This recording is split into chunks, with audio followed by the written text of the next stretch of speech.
En primer lugar, el acto de esta tarde va a tener tres bloques. Un primer bloque en el que voy a intervenir yo como representante de Granada Laica, organizadora del Día del Laicismo. Otro segundo bloque, este será más corto, breve. El segundo bloque, que es el de la exposición y conferencia de Andrés Opeña, que es nuestro invitado de este año del Día del Laicismo. Y un tercer bloque que será el que vosotros podáis tomar también la palabra y podamos llevar a cabo un debate al respecto de lo que se haya tratado, de alguna otra consideración que se estime oportuna, tanto de la conferencia como de lo que es el tema del laicismo. En primer lugar, quiero decir que el Día del Laicismo corresponde con una fecha un poco complicada, porque es el 25 de noviembre, que coincide con que en el año 1981, el día 25 de noviembre, la Asamblea General de Naciones Unidas aprobó una declaración sobre la eliminación de todas las formas de intolerancia y discriminación fundadas en la religión o las convicciones. El día 25, como también sabéis, coincide con el tema de la violencia hacia la mujer y, por tanto, pues siempre procuramos hacerlo o un día antes o un día después. El tema está en que este año estaba previsto hacerlo un día antes, el día 24, pero nuestro conferenciante tenía otra conferencia el día 24 en Málaga, con lo cual pues tuvimos que posponerlo una semana y por eso nos reunimos hoy, día 1 de diciembre, a pesar de que la fecha sea el día 25. Pero lo que importa no es tanto el tema de la fecha, lógicamente, sino el tema del contenido.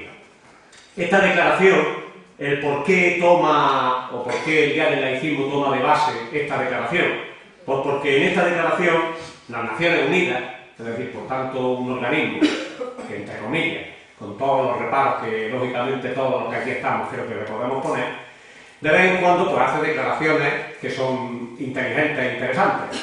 Y en el caso concretamente de la que nos ocupa, pues dice en su artículo primero: toda persona tiene derecho a la libertad de pensamiento, de conciencia y de religión. Y esto a alguien puede parecerle que es obvio y que es algo que se cumple, y tengo que decir que ahora después pondré que no se cumple. Y no se cumple en primer lugar porque parece como que la libertad de pensamiento y de conciencia sea algo que esté completamente al margen de la libertad religiosa. Y que la libertad de religión, perdón, la libertad religiosa, la libertad de religión sea algo fundamental, mientras que la libertad de pensamiento y de conciencia sea algo secundario. Y en cambio, tanto en la Declaración Universal de Derechos Humanos como en esta declaración de la ONU, en todos sus artículos y en todos sus apartados, siempre antepone, como creemos que así debe ser, la libertad de pensamiento y la libertad de conciencia. Porque la libertad de religión, que libertad religiosa no hay, porque no hay una libertad religiosa, otra atea, otra agnóstica, otra anarquista, otra... No existen esas libertades, existe la libertad de optar por una religión, la libertad de optar por una convicción, la libertad de optar por una determinada ideología. Esa es la libertad. Pero aquí, sin embargo, se utiliza frecuentemente, o casi siempre, ese otro término. Y aquí, como digo, los equipara y los pone al mismo nivel, en pie de igualdad.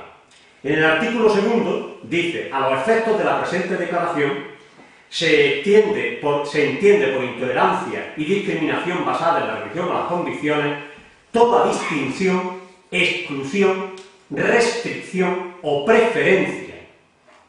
Y lo que estamos asistiendo, y ahora después voy a exponer, aunque sea muy brevemente, es a que en España, y al igual que en otros países, incluso en la laica Francia actualmente, ya se está atacando y ya se está dando determinadas preferencias a la religión católica frente a cualquier otra convicción. En México, que era otro país que gozaba de una constitución laica y que venía teniendo una experiencia laicista bastante importante, están sufriendo también este tipo de ataques a la laicidad.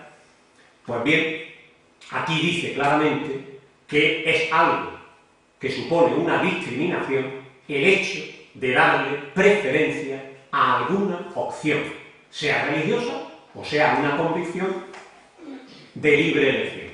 Y ese es el fundamento del laicismo. Por eso es por lo que celebramos este Día del Laicismo. Pero la segunda reflexión que quería hacer es si en estos tiempos de crisis en los que estamos viviendo, de esta crisis económica que nos están metiendo, pues casi diríamos, pues, de todos los modos posibles, si en ese tiempo, con esa crisis, con estos problemas, tiene sentido hablar hoy de la laicidad y hablar hoy del laicismo. Y si no, tendríamos que estar hablando de economía, de paro, de crisis, de los bancos. Pues bien, quiero decir que es pertinente totalmente hablar también del tema del laicismo. Por dos razones. Una razón porque el tema de la crisis que se nos está implantando, imponiendo, y de la que, bueno, todos sabemos quiénes son responsables de la misma, pero no vamos aquí, el tema no es ese precisamente. Pero lo que sí está provocando esta crisis es un temor, un miedo, una paralización social que sí que nos va a afectar a todos. Y sí que nos va a afectar grandemente a la pérdida de derechos de todo tipo, no solo los económicos, que ya lo estamos sufriendo, los que somos funcionarios, los que están sufriendo el problema del paro, los que tienen las pensiones y están congeladas, es decir, no solamente estamos y vamos a sufrir el problema económico, vamos a sufrir también, y además vamos a sufrirlo incluso asumiéndolo, que este es el miedo que yo quiero manifestar aquí, que es el miedo que se nos está poniendo. Es decir, que vamos a asumir el que se nos recorten los derechos, porque como está la crisis, pues hay que aceptarlo todo. Y entonces, en ese recorte de derechos, tengo que decir que el laicismo, que viene precisamente de la palabra laos, que es la palabra pueblo, y que por tanto el laicismo supone el aglutinar, el defender, el recoger lo que es común a toda la ciudadanía, no sería tal si no se pudiesen defender los derechos de toda la ciudadanía. Y para poder defender los derechos de toda la ciudadanía, tenemos que basar en uno de los pilares fundamentales del laicismo en la igualdad. Y no hay igualdad si no hay precisamente unos derechos económicos, si no hay una igualdad económica que haga posible que los derechos, los económicos y los no económicos, se puedan ejercer. Porque una persona que no tiene capacidad, porque está pensando solamente en satisfacer sus necesidades vitales mínimas, esa persona no está en pie de igualdad.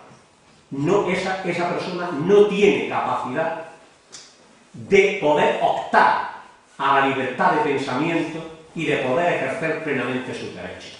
Y eso es algo que toca al laicismo.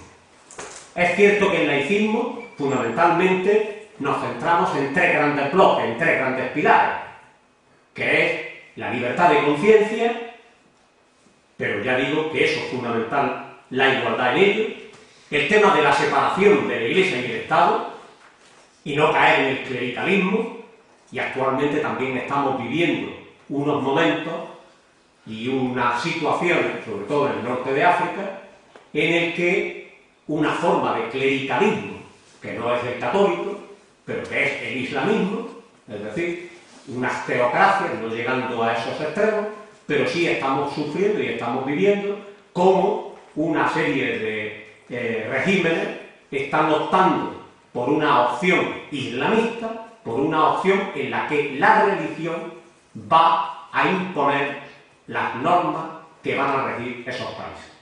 Y para los laicistas nos da tanto igual que sea la religión católica, que sea la judía, que sea la musulmana o que sea el animista, como en algunos países que por un lado se sienten muy revolucionarios en América y que por otro lado pues se atienen, practican, ponen en marcha y ponen en funcionamiento determinados rituales animistas más propios de siglos pretéritos que del siglo en el que nos encontramos.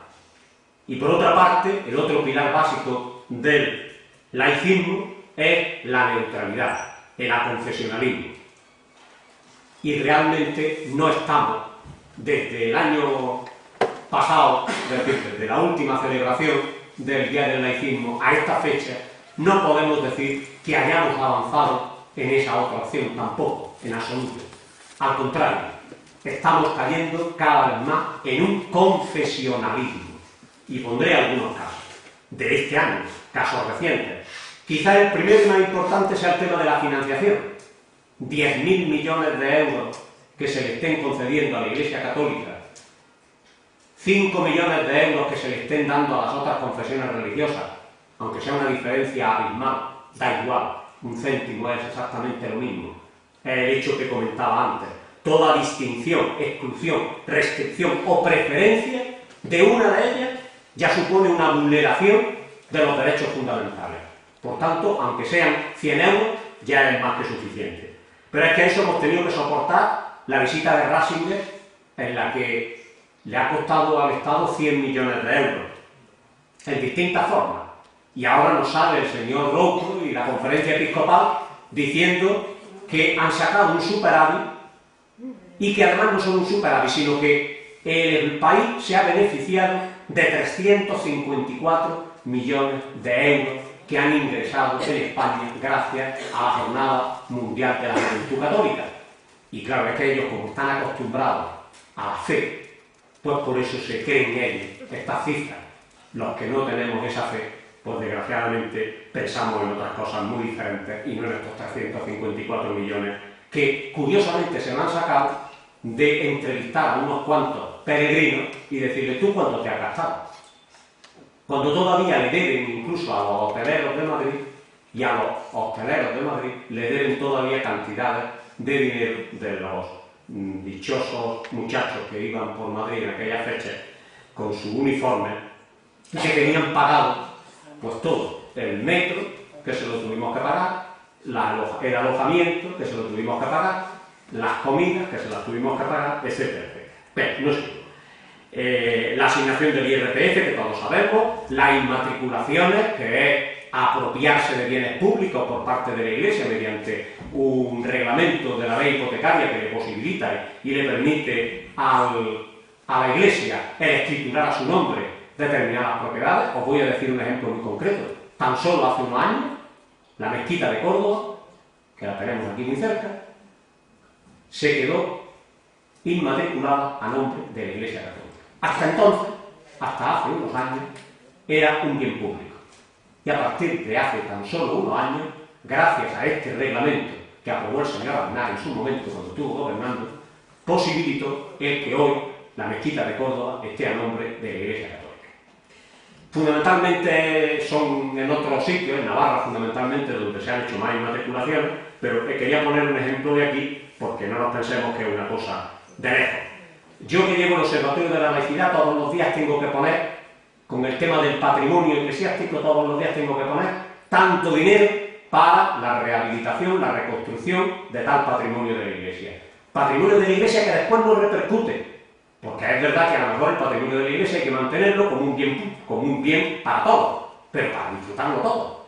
No para que pase como aquí en Granada, la Iglesia San Juan de los Reyes, en la que se gasta un dineral, y que luego resulta que la Iglesia se apropia de ella, la cierra con llave y solamente la abre el domingo a las 12 o a las 11 para hacer una misa y después la cierra. Y la hemos pagado con los impuestos de todos, los granadinos, de todos los andaluces y de todos los españoles. Entonces, esto es a lo que nos oponemos, ¿no? Es decir, que... En fin, y quería ultimar el tema este de la financiación con otro caso muy concreto de aquí de Granada, porque a lo mejor no se conoce lo suficiente. Y es que en Granada todos sabemos que con la Semana Santa pues son numerosas las procesiones que salen en la ciudad. Pues bueno, no es solamente en Semana Santa. Os diré que a lo largo del año 2010 fueron 105 procesiones las que salieron a lo largo del año. Es decir, prácticamente, pues, o sea, la cuenta, un par de días por semana, durante todo el año. Pero es que esto supone nada más que en policía un costo de 25.000 euros por cada una de esas procesiones, lo que supone al cabo del año 2,6 millones de euros, nada más que en policía. Después que se hay que quitar la cera, después que se hay que hacer otra serie de cosas, etc. De educación, pues aquí hay muchos que estamos viviendo el mundo de la educación. Pues ya sabemos los catequistas, los símbolos, las misas, las procesiones de Semana Santa que ahora también se están implantando en los colegios. Afortunadamente aquí en Granada todavía no, pero en Sevilla, en Málaga y en Córdoba ya eso es una cosa normal y habitual, en el que los niños se visten de cofrades, montan sus pasos y hacen su procesión en el colegio. O sea que esto es ya una cosa, por no hablar, que eso sí aquí ocurre, de la discriminación de los niños que tienen atención educativa, es decir, los que no dan religión, y que son postergados, como me denunciaba hace 2 días un padre, de que su hijo pues recibe la atención educativa en un pasillo en el que le han puesto un biombo para que los demás niños no lo vean. O otro, también en el mismo colegio, con el que he hablado con el director esta mañana, de que su niño da la atención educativa en la misma clase donde sus compañeros están dando clases de religión.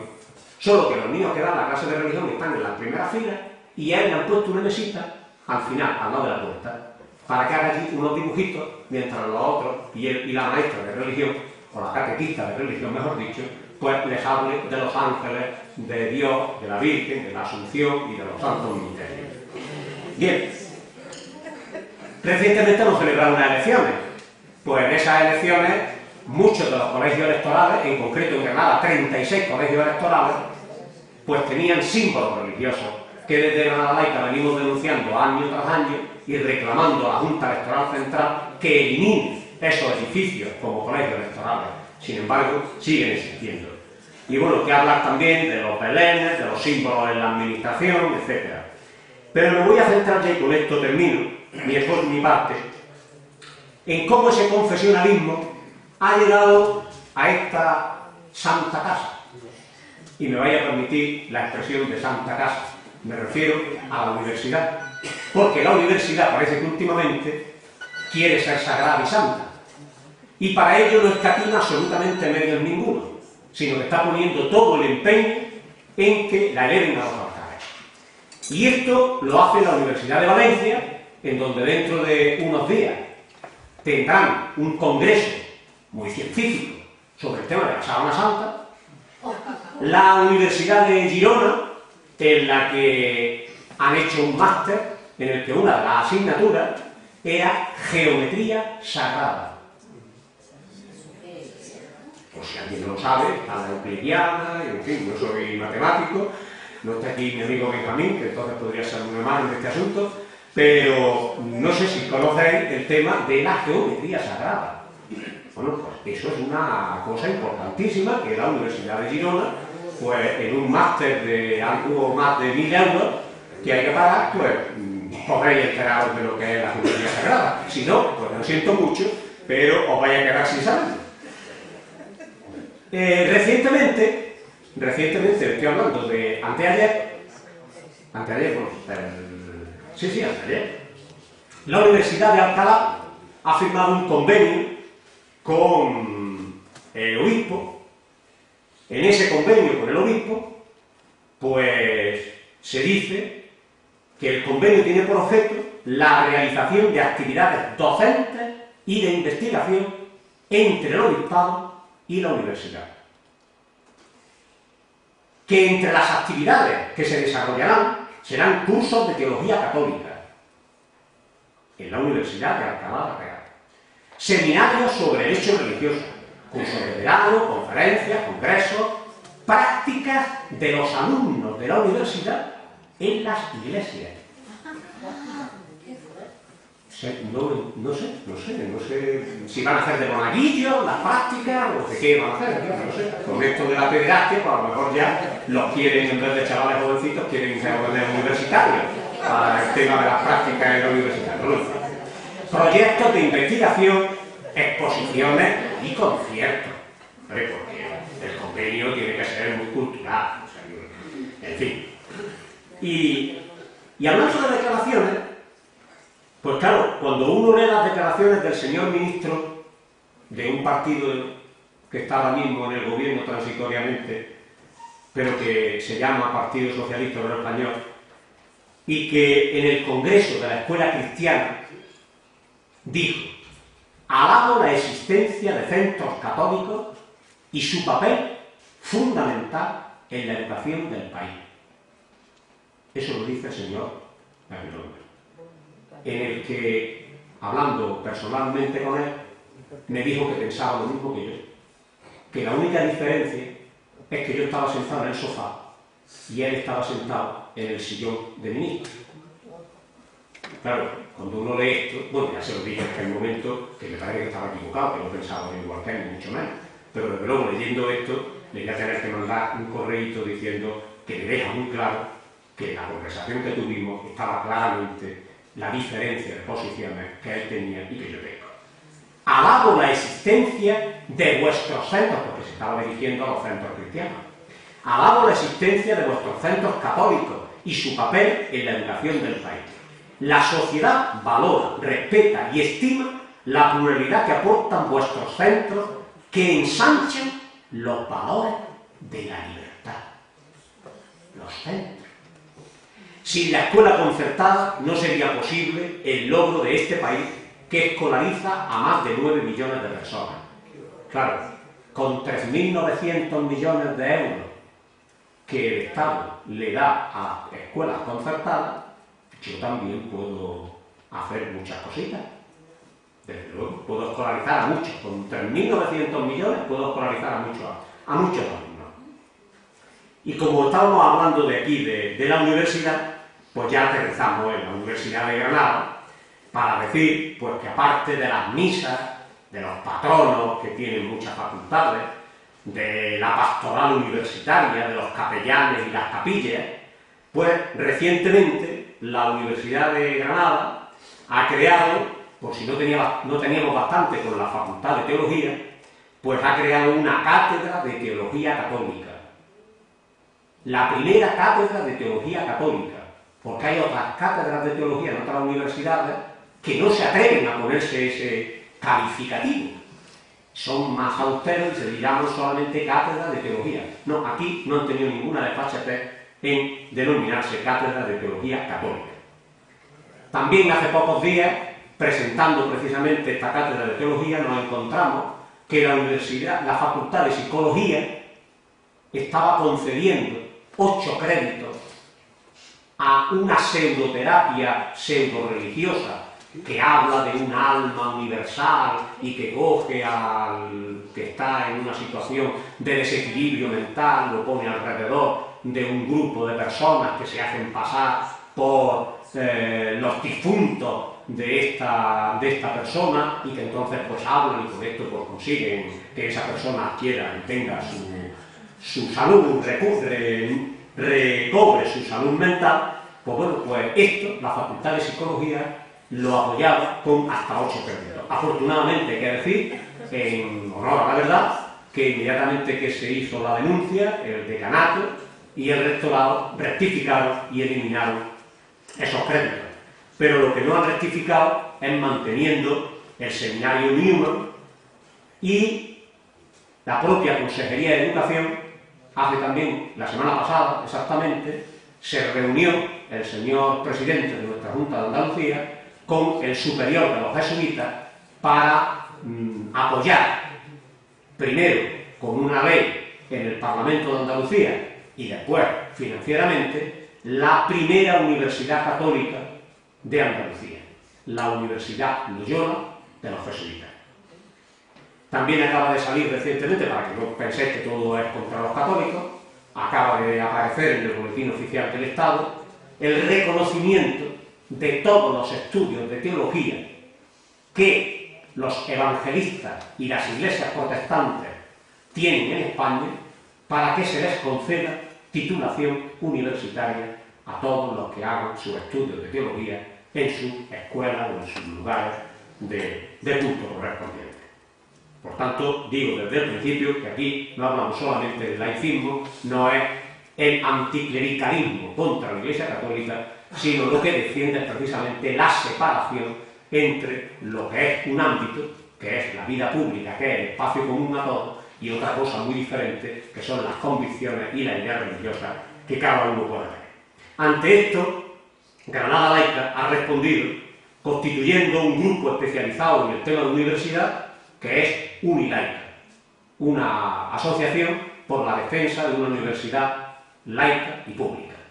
Y esta ha llevado a cabo una campaña, y está manteniendo una campaña en contra de esa cátedra de teología, ha llevado a cabo también contra las pseudoterapias que antes hablaba en la Facultad de Psicología, y acaba de crear un seminario, Galileo Galilei, para los estudios sobre el tema del laicismo. Y termino diciendo que el laicismo no es solamente una reflexión. Hoy estamos aprovechando para hacer una reflexión sobre el tema del laicismo. Pero el laicismo es acción. Y por eso, desde aquí, quiero invitar a los que estáis presentes, a los que habéis tenido el gusto de venir esta tarde, pues también a que os impliquéis de muchas maneras. Puede implicarse uno desde haciéndose socio de Granada Laica a colaborar en sus campañas, a firmar, es decir, hay múltiples maneras de poder colaborar. Lo que sí digo es que esta lucha es una lucha de acción, es una lucha política en el buen sentido y en el aristotélico sentido de la palabra, y que por tanto os invito a que participéis de esa acción.